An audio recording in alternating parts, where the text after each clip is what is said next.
You know how I am. No? I always see what I think, and of course I needed to support my position in the fight.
the Sprint Saturday.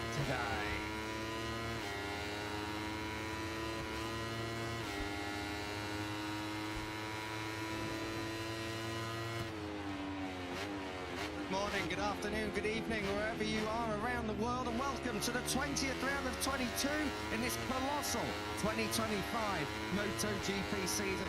Malaysia, Portugal and Spain are our final 3 stops in 3 weeks' time. It will nearly be over and preparation will start for 2026.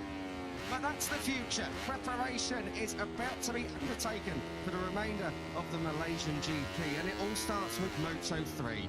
Newly crowned champion Jose Antonio Rueda led the way ahead of teammate Alvaro Carpe, whilst finding themselves in Q1. The likes of Guido Pini, Valentin Peroni and Ryusei Yamanaka will have to scrap hard to come through for the pole shootout. You join myself, Kiko Giles and Elliot York, ready to take you through FP2. A dramatic day yesterday, which saw tempers flare between Alvaro Carpe and Guido Pini. The heavens open and a lengthy delay due to oil contaminating the track over our lunch break. Let's hope for a slightly quieter day and a more normal Sprint Saturday. Jose Antonio Rueda and Alvaro Carpe, the 2 Red Bull KTM Iron machines, led the way yesterday in a 1-2, split by just a few hundredths of a second. Super sub Brian Uriarte up in the top 3 ahead of Angel Piqueras. David Almanza completing the top 5. A special mention to Malaysian wildcard Hakim Danish, looking to be on the Moto3 grid permanently next year. He's already through to Q2. What a great job he's done. Eddie O'Shea for Great Britain up there in 13th place. He's through too. Adrian Fernandez, your pole sitter from a couple of rounds ago, completing your top 14. Moving all the way through, keeping on the likes of Valentin Peroni, as I say. Ricardo Rossi at pace in the morning. Stefano Nepa needs to find some down in 27th in both of yesterday's sessions. We join the live track action and the live atmosphere here. The fans are already flooding in, and I said that it was myself, Kiko Giles and Elliot York up here in commentary. We do have a special guest. El, I'm going to come to you in a moment. Jacob Ralston, welcome to the Moto3 commentary box on a Saturday morning. We're normally used to commentating on you. What's happened? Yeah, really unfortunate. Did a good lap time yesterday, and literally turn 4. Same everything on the data. Probably about 5 width wide, and unfortunately little high side that's left me with a fifth metacarpal, which normally isn't too bad, but it's bones rotating a little bit, so that's a bit of a problem. So yesterday evening, sorting everything out, we'll fly home this evening. Surgery on that. We look forward to seeing you back. Is there a time scheduled yet? Have you got something in mind? Is it going to be Portimao? Will you be back for the finale in Valencia? How serious is it? It's something that Dr. Chada said it's something that I can do. Simple surgery. Looking more into it, speaking of surgery is a little bit serious than not serious. So goal is to put him out. So, but yeah, I'd rather be safe than risk anything. We look forward to seeing you back on the track as soon as possible, and once we get track action, you will be giving us some insight, I'm fairly sure. The championship standings, it's already wrapped up. Jose Antonio Rueda, a runaway champion this year, won it with 4 rounds to go, just like David Alonso last year, and still sports a 134-point lead. Angel Piqueras and Max Keeler's hits a little bit closer between those two. Just 3-point split there. Max Keeler's a super rookie year he has had.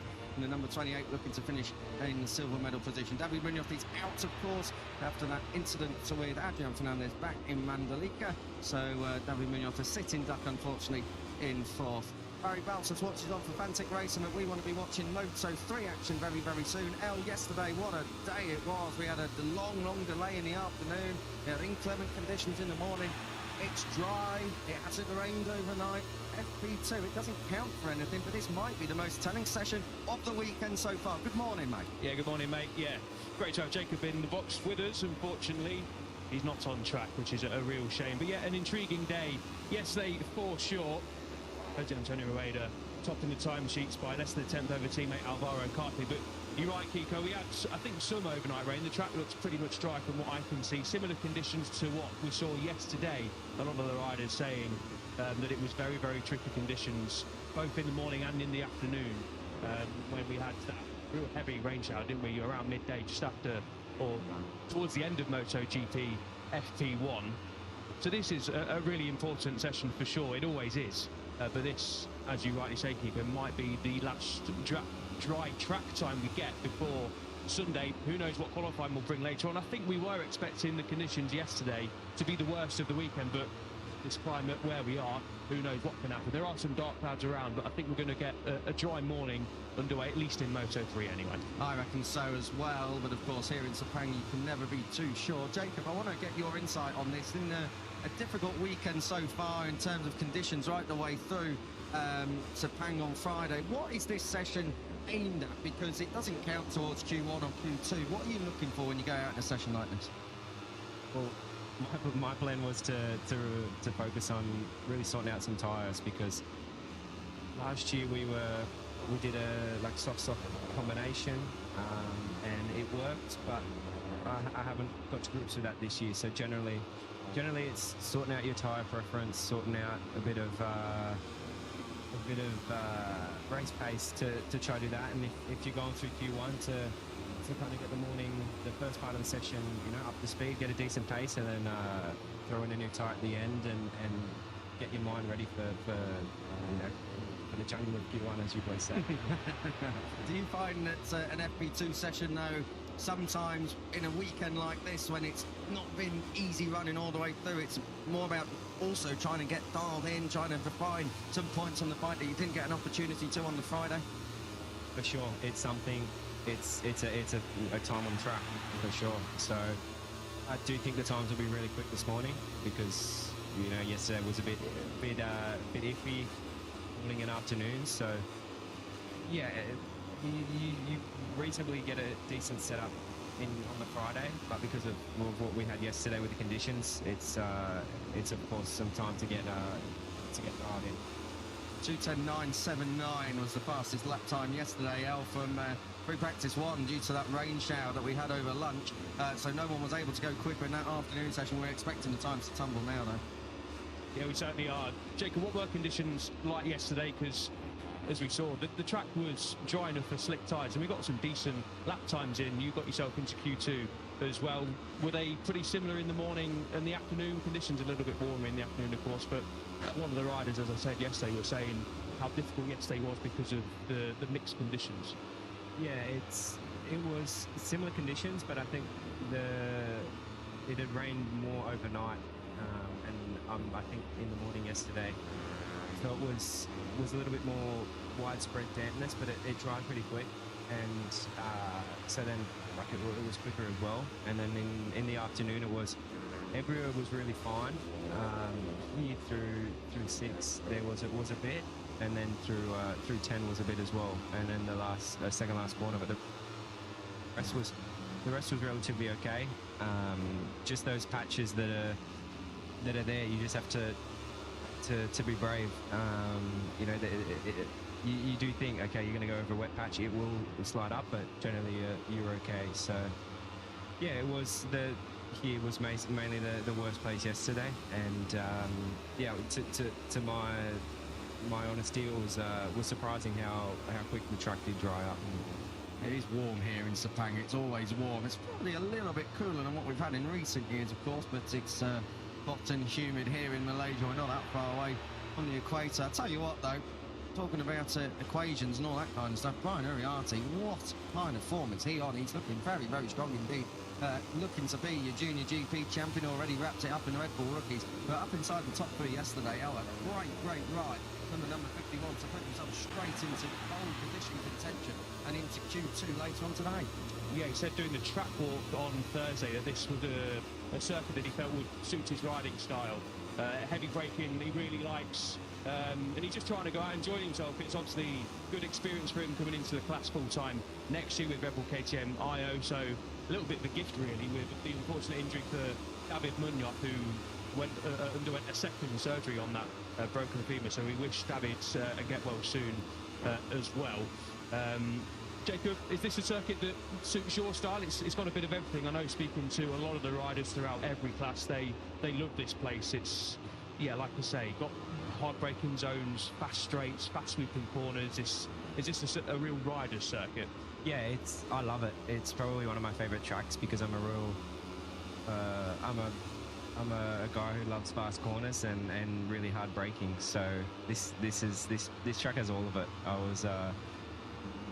It's the fourth time I've ridden here. I did do it in Asia Talent Cup, but you don't realise on the first time you come here how wide the track is. That's probably the thing that you have to get used to, because you do get lost a little bit because I'm pretty sure it's the widest track in the calendar. So it's you have to, you know, your tip-ins are later, your markers are much vast. So it's something that you have to, as Brian has done, he's gotten really up to speed with it, which is surprising. But it's no, it's a really cool track, and yeah, I think it's one of the favourites of many riders.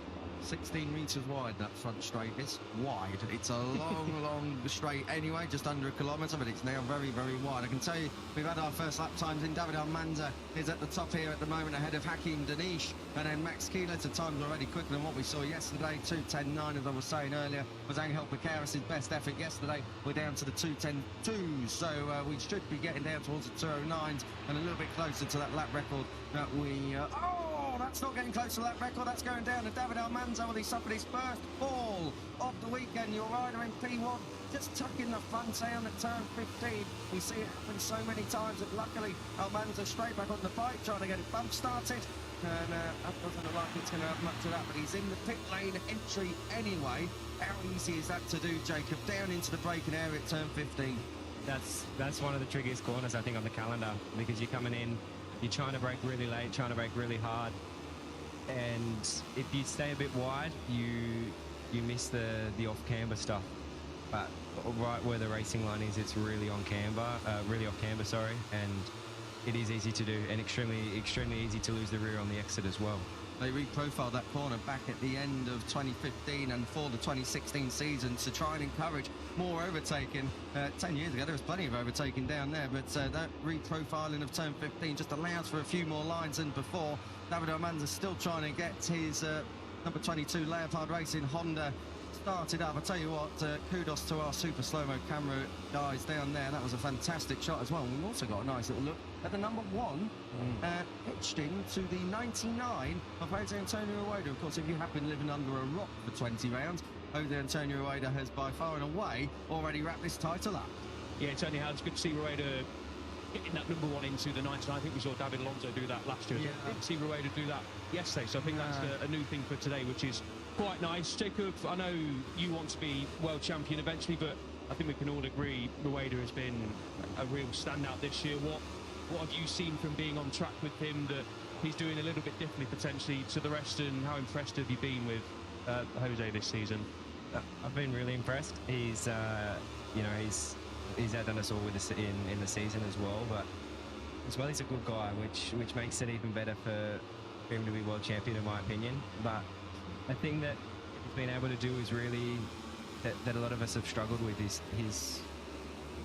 he can run quite a short bike, so short swing arm with a soft combination, which myself I can't personally do, and I know that a bunch of others can't do it as well. So that's something that's really helped him in terms of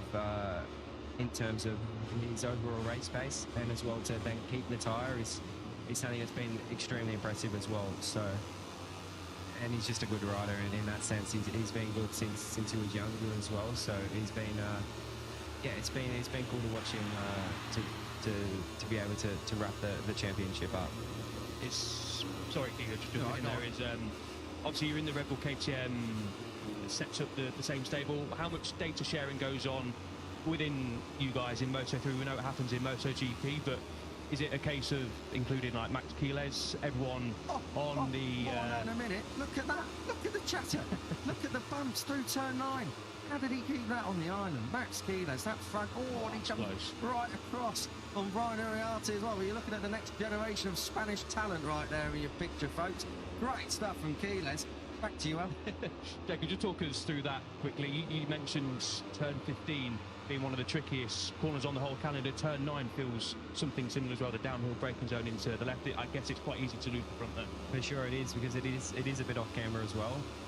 But there's so many lines that you can do in there. It's not a corner. Most of the corners here you have to be really precise, but there you can you can afford to let it run a little bit. And as well, it's a real slow corner, so you have to be careful opening the gas, and it is a bit rough with the surface as well, so it's something you have to take into consideration. But yeah, and you don't realize how steep it is as well walking up there. It is a big climb, so as well you're wanting to open the gas early, but you're still turning the bike, and it's a corner. You know, you have to be patient and have the ability to pick it up on your elbow. Back to some data sharing. How's it like in the KTM family? Do you get access to the likes of Max Quiles, Angel Piqueras, Jose Antonio Rueda, or is it a bit more individualised? We get none of it. It's although we're, you know, I'm Red Bull KTM rider, I'm a KTM factory rider, as my contract says, and you would think that there would be some data sharing between even the IO boys, but there's nothing. It's you know, it's a bit of a shame for that sense, but it's you know, I think it would be a little bit more like the MotoGP in that sense. They have full control over that. But no, it's individual. So the data that I've got is, you know, Valentin and I, we've got, you know, Danny from last year. It's just previous data in our system. How's it been working with Valentin in the other side of the box this season? Because obviously he's a rookie. He's come straight in as Max Quiles just has another moment coming through turn 2. Valentin's been strong. He's been straight on the podium. How's it been with him in the box this season? He's a good kid. He's young, but he's matured a lot this year. That's for sure. He impressed me how much he's progressed, and it's something that I spoke with my guys in my side of the box about. Like, let's learn a bit off them, because he's come in from ATC, and it's true he wasn't overly fast at the test in the pre-season, but he's pulled it out, and he's been able to get 2 podiums and I even think 2 front rows. So it's something that he's got the speed, and it's something that I know that he's still learning with riding alone and getting a bit more pace in that sense. But he's a rookie.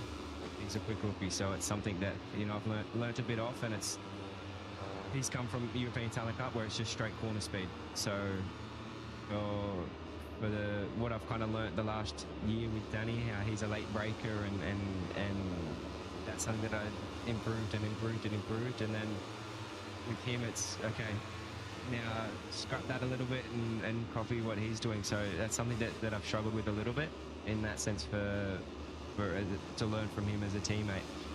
But as well, I've learned a lot of things in that sense of, you know, he's a bit more of an earlier breaker, and I just carry corner speed, and it's incredible the amount of lean that he can get on a Moto3. What about the rookies this season? Because Alvaro Carpe, Max Quiles, they're right up at the top.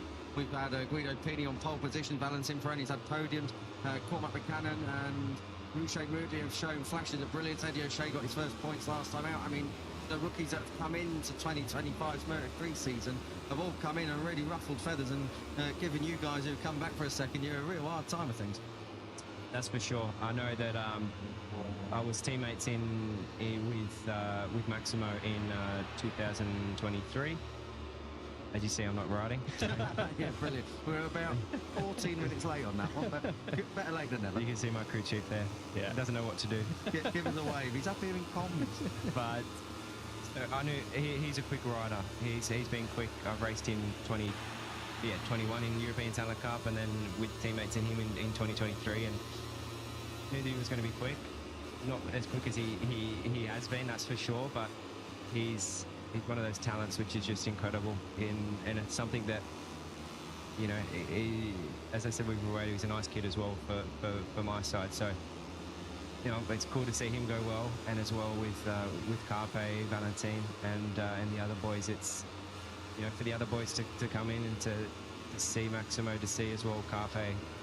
It's I think it will be a little bit daunting, that's for sure, because, you know, it was daunting for him to see how quick Maximo was from my side, but he's, you know, it's something that they had a bit more experience, at least with they had time to get used to the Pirellis, because I'm pretty sure all the riders except Valentin in Junior GP last year.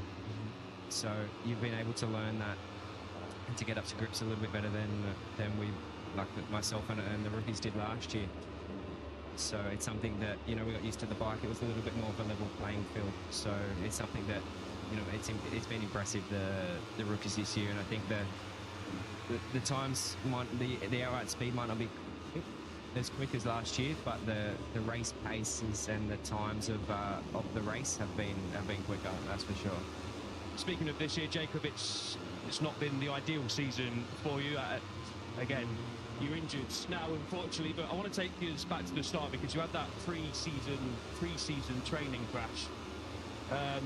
Then you said to Jack down in pit lane yesterday when we had the break about the neck injury and how it still causes you pain. Just talk a little bit more about that, because we obviously saw the reports and have spoke to you since about that injury, but just give us a bit more context, because I didn't realise personally that it was still causing you issues, which was great insight yesterday. So just talk to us about that and how difficult it is to get going in a season after such a big injury before the season even gets underway. Yeah, so if people don't know, I unfortunately broke 2 vertebrae in pre-season training at Jerez, just on my training bike. Simple crash and just rolled through the gravel and tweaked my neck. So I had to go through, get surgery, I had to put a plate in and recover from that. And yeah, as I said to Jack yesterday, it was a real difficult time, because it's, you see, I was really fortunate. I had no spinal cord injury, no nerval injury, nothing. It was just basically like breaking a hand. So it was just getting used to getting time for the bone to recover, for it to grow over the plate as well. So it's something that, it was quicker than I was expecting, but as well it was a lengthy time, because it is a very, it's a long time, and it's something that you're sitting down, you're not doing anything, and it was probably the hardest couple months of my life. So it's something that you don't, you can't, I can't describe how it was. It was very mentally challenging as well, but do the rehab, have everything, safely to be able to come back in Austin, and as well in the summer break. I went and got more scans, and everything's all healed, but it's to a point where, it's a Moto3 bike, it's a small bike. I don't feel uncomfortable on the bike, but at the end of the day, you get a lot of, it's more of my upper back trap area, where I have a lot of tension and a lot of pain, because it's that kind of upward flexion I can't do yet, so I can't crack it yet to relieve the stress in there. So that's something that I still get a bit of fatigue from. Nothing like before, but still, it's like yesterday. You're more tucked here than anything, so you're really flexing your neck a bit. But no, it's it's a part of the sport. I was really fortunate to as soon as I crashed, I got up and walked off. So I was really lucky with that. But it's a part of the sport, as I'm sitting here now with my hand in the cast. It's not exciting, but it's what we sign up to do. And I had a lot of people say, like, see how dangerous motorcycling is, but I know people who have stopped on their mountain bike and haven't unflipped, and they've been paraplegic.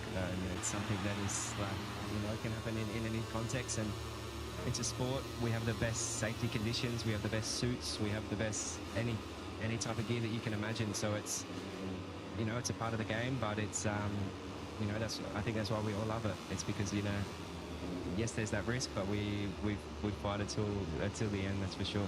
Motorsport has moved on so much in even recent years, recent times. Airbag technology, air fence technology, bigger runoffs, all of the work that the partners do, all the leather manufacturers do, tyre manufacturers, all the machines out there. They are safer than ever, but you'll never take away the risk of motorcycle racing. It's how we accommodate it, and that is the big development that goes on around the world to make tracks safe, so we can keep going to some of our favourite venues and keep going to new ones as well. And of course, we are here at Sepang, and it would be rude to not give a nod to Marco Simoncelli while we are here in the Malaysian heats. Of course, 14 years ago, just a couple of days ago, since we lost Marco, and what a sad day that was for all of us. But thankfully, those kind of incidents are extremely rare in MotoGP and the wider World Championship. So motorcycle racing continues to be dangerous, but it's how we accommodate it and how we move forward and learn from each of these challenges that we face. Back to the session, less than 10 minutes to go. Ryusei Yamanaka has done a 2:10.160 at the moment, so he's just ahead of David Almanza. You would have seen there whilst Jacob was talking us through his injuries and struggles from earlier on this season. Guido Pini and Alvaro Carpe were at it again. A nice little bit of head shaking down towards turn one as Carpe outbraked Pini and took his braking line away from him. Pini absolutely not happy. Those two were at war yesterday, Elliot. I think it's fair to say they're not the best of friends after Friday at Sepang. No, I think that's an accurate statement, Pico. Yeah, Carpe spoke yesterday about that, and safe to say he brushed it firmly to the side, saying he was trying to push, and that inside line, we talked about it with Jacob, the final corner, you can run so many different lines there. I think that's where Pini lost the time on the exit, and of course Pini is going through Q1. But yeah, Carpe sort of brushed that to the side and said, I was still pushing, still trying to do my own line, do my own thing. But while we've got Jacob, I want to ask you about the future, how difficult it is to, first of all, struggling to find a line after what you've been through this year. Right on cue. We were just talking about him and his misdemeanors yesterday with Guido Pini. It is down at turn 9, probably over the bumps, I'm going to guess, but Carpe, good to see he's on his feet and okay. He'll be getting that back to the pits if he can't get it started one way or another. But yes, back to the future, literally, Jacob. It's obviously tough out there. The climate for motorcycle racers is only getting tougher and how to find rides. You spoke yesterday quite candidly, I think, down in pit lane with Jack Appleyard. You believe your future is in Grand Prix racing, whether that's Moto3 now, Moto2, if something comes along elsewhere in the junior GP paddock, but to stay on prototype machines. What is the latest? What can you tell us? Are there any options for you out there? No, to be completely honest. It was basically told to me yesterday that, you know, there's no space in Moto3 World Championship next year. It is a hard pill to swallow, that's for sure. You know, as I said yesterday, you've got kids and people who have been able to pay, you know, hundreds of thousands of euros for one season in Moto3, and that, you know, that's a hard thing to compete against. When, as I said, you know, I've been fortunate enough to have a salary the last 2 years, so it's something that, you know, it's, you know, we can't afford to do that. It's, you know, we have to move the other side of the world. We have to live in you know, I live just north of Barcelona, so I have to live there. I live there with my mother, and my dad still has to work at home. It's something that not many people realize, the sacrifice that you do. Like, I moved over when I was 15. You know, leave your family, leave your friends. You know, my mum left my sister when she was a teenager, and it's something that's really, it's a difficult thing to take on. But it's the thing we do. It's the sport that I love and that my parents helped me to pursue. And yeah, you know, it's difficult to see when there's you know, you've been talking in teams and then they turn around and sign another rider. It's difficult, but that's how the sport is. Unfortunately, it's starting to you know, there's like 2 rides left, but they're already confirmed, so it's starting to close up. But it's something that it is what it is. You know, I'm going to be looking at I'll hopefully be looking at Junior GP Moto2, and as I said with Jack yesterday, it's something I want to stay on a Grand Prix bike, because I do think I can have a decent crack at Moto2 in the future. And yeah, it's something, you know, it's a hard pill to swallow to be, you know, at least for next year not be in the paddock. So yeah, it's the sport. It's happened to many riders before, and you know, I just keep chipping away. I know that my manager and my mentor Fabio Antonio, you know, we're working really, really hard. But you know, he was left without a ride, and then you know, anything can happen. And as I said to a colleague of your guys, Matt Dunn, he just said nothing's confirmed until FP1 in Thailand. So Exactly. Yeah. so there's always doors open up, things happen, contracts don't go through, and you know, everyone knows I'm looking for a ride, so there's not much more I can do except perform on the track, as I tried to yesterday. But you know, it's a sport. It's a you know, it's a dog eat dog world, as people will say, and it's difficult sometimes, but that's why it's a sport that we do. It's a sport that we move halfway across the world to do, and sacrifice, you know, plenty of things. But yeah, I won't be in the paddock next year, pretty certain, which is unfortunate, but it is what it is. You know, I can't compete with the checkbooks that some of the riders have, so it's really unfortunate, but it's what it is. I'm sure it's not the career you want, but there's always a seat up here in commentary for you, mate. I'm back to something else as well. Obviously, Joel Esteban is in Moto3 a fair bit this year, chasing rides where there's been gaps coming up for him to come in. I mean, if you do go back to the Junior GP paddock, having had 2 years Grand Prix experience, if an opportunity does come in where you can fill in for a rider here or there, or get a wild card, that will at least put you back in the shop window if you do come back. Yeah, that's for sure. You know, if I'm looking at Moto2, then it might not be something that I'll look for in the Moto3, but any opportunity to race in World Championship is an opportunity, and you know, depending on the team, the bike, all of that stuff, it's you'd be silly not to take it sometimes. So, you know, I hope not to be the super sub that some boys have been, and I hope to have a permanent ride in the near future. But yeah, I'll just keep chipping away, keep doing what I love. You know, even if it is the last season for a while in Moto3, just to enjoy it. And you know, I get to see some pretty cool places, get to go all around the world, and you know, I was really focused on just the results and just you know, I've got to be better. But in reality, I think once you enjoy, and once you come to a point where you're enjoying a happy rider is a fast rider in that sense. So you know, I was enjoying with my team, and you know, I was improving and getting faster. So just keep doing that when I'm back riding, and yeah, we should be at the front, hopefully get going for that podium. We look forward to it, and I must give your mum and dad a shout out, Leah and Giles, I think it is. Chris. Giles is your surname. Giles is my surname. I thought it was Chris. I must have misheard. Because you met them in Aragon. Exactly, that's where I'm going with this. He's one of my best friend's dad, and that's okay, what the confusion was. There we go. So that's where I was going with it, and I was talking to your mum at a pizzeria in Aragon. Good afternoon, Anna, if you are listening, who owns the pizza place. We went often. We've been this year. Oh, Yeah. The sacrifice you guys have made is absolutely astronomical. I don't think a lot of people realise that the move from Australia to Europe, yes, Australia is a very westernised country and whatever, it's the first world, but it's a long, long way. And those sacrifices that you guys have to make to come here, like I say, you're not an only child, you know, your sister's back there, you know, it is a tough old life, you know, and it's even, you know, I think a lot of people, they see you turn up and they've got an Australian, got a Japanese on screen here, in Taifuro Sato, Japanese leading the way, there's a lot of Spanish, a lot of Italians, but we do have some nationalities where it is hard to make it in modern day motorsport, because it's all very European centralised, and often in two countries, Spain and Italy. It's very, very difficult to forge that path.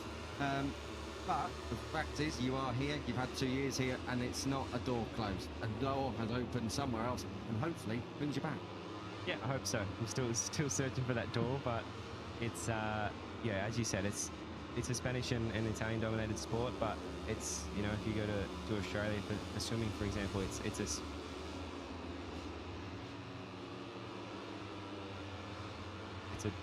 a dominated sport with that. So you know, that's a difficult thing for you know, for a non-European to, at the end of the weekend, to go not be able to go back to your home with your family and friends, to go back to an empty house with even if I know some boys who are here alone, and Yep. you know, it's a difficult part, and it's all behind the scenes that people don't really see, but you know, it's a sacrifice that you have to take. We're at checkered flag right now, that is for sure. This session is really kind of not really picked up where we thought we were going with this. I thought we were going to get down towards the 209s, but you say Yamanaka at the moment at 2:10.1 ahead of David Almanza, who crashed earlier at turn 15. Nadia Fernandez has moved himself up into P3. Yamanaka's teammate Vaqueras is there in fourth. Your newly crowned champion Jose Antonio Ueda up there in fifth. Hakim Danish, your super wildcard. Another super performance, that's in sixth. Keyless, seventh. Eighth for Furasato. Carpe, a crasher in the pit lane in ninth. And Valentin Peroni, who finds himself going through Q1 later on today. Currently rounding out your top 10. Luca Lanetta is next up. He's on your screen right now in 11th place and looking to improve his time. If he can hold that, he should go top 10. Let's see what he does across the line. The number 58 moving through. And Luca Lanetta does indeed move up into the top 10 in P10. Who else have we got out on track at the moment? I think we've got just grey sectors everywhere, really. So a session that you can't really read too much into, but a very good indicator in terms of getting down to some business with being 209s, I'm sure, later on. Now, we've got a big Q1 coming up, I've got to say. A lot of heavy-hitting names. And it's not a guarantee anymore to go, whoa, that's not a guarantee. Matteo Bertelli's gone grass cracking on the exit of turn 14, almost out the front door, but he just about got back in the seat and saddled in time. Eddie O'Shea would have seen that. Matteo Bertelli, yeah, I think he's rather worried. Change of underwear for Mr. Matteo Bertelli there, coming down into pit lane. Jacob, this is that long right-hander coming through 13 into 14. What's happened here? You're just eager to get on the gas. You've got such a long straight as well, and it's a long right-hander. So you have to be patient, but you open the gas really, really early. So I think he's just, yeah, a little bit eager to get on the gas, improve his time, and yeah, the tyre wasn't there for it. Could have really done without that misdemeanor right at the end of the session, but he kept it on two wheels. Jacob, before you go, I do wish you all the best. And I think I echo pretty much everyone in the paddock about that. Unfortunately, some team managers probably not listening at the moment, but whatever it does happen for you next year, whether that is Junior GP or maybe elsewhere, I'm sure we'll see you back very soon. Thank you for joining us, and I hope you enjoyed it. Thank you, guys. Yeah, I hope to be back in the paddock in the near future. We look forward to it. Jacob, all the very best. El, let's just go through some of that then. Ryusei Yamanaka, David Almanza, Adrian Fernandez, perhaps not too much of a surprise there going on at the front. Besides Yamanaka, because he's going through Q1, but of course yesterday was difficult, and we know he's got pace when he puts it all together. Yeah, exactly that. Yamanaka had a very difficult Phillip Island, didn't he? Didn't want to speak to me at the end of Sunday, which is understandable in usual circumstances, but good to get a bit of confidence boost on Saturday morning. I just want to say to Jacob as well, good luck for the future, and I think 99.9% of the paddock thinks you deserve to be here next year for what it's worth. So fingers crossed we do see Jacob either in Moto3 next year or Junior GP Moto2, and yeah, all is not lost yet. So keep your head up, mate, and we'll be supporting you from afar or close by.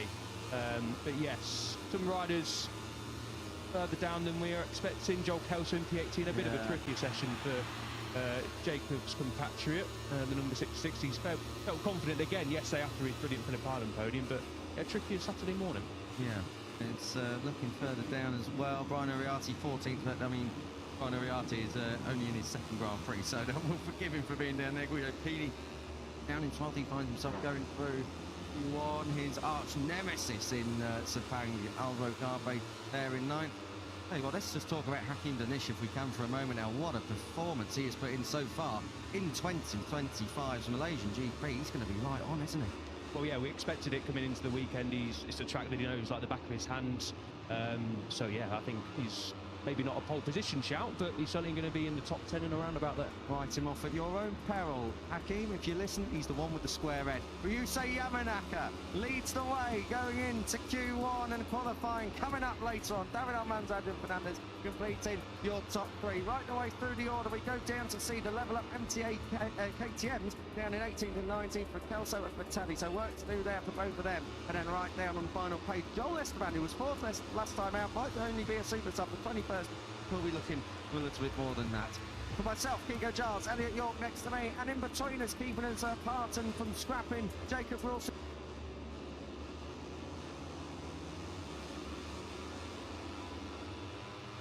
Thank you for joining us for Moto3 FREE2. Moto2 is up next in the company. It's time to be Neil Morrison. I know you'll enjoy.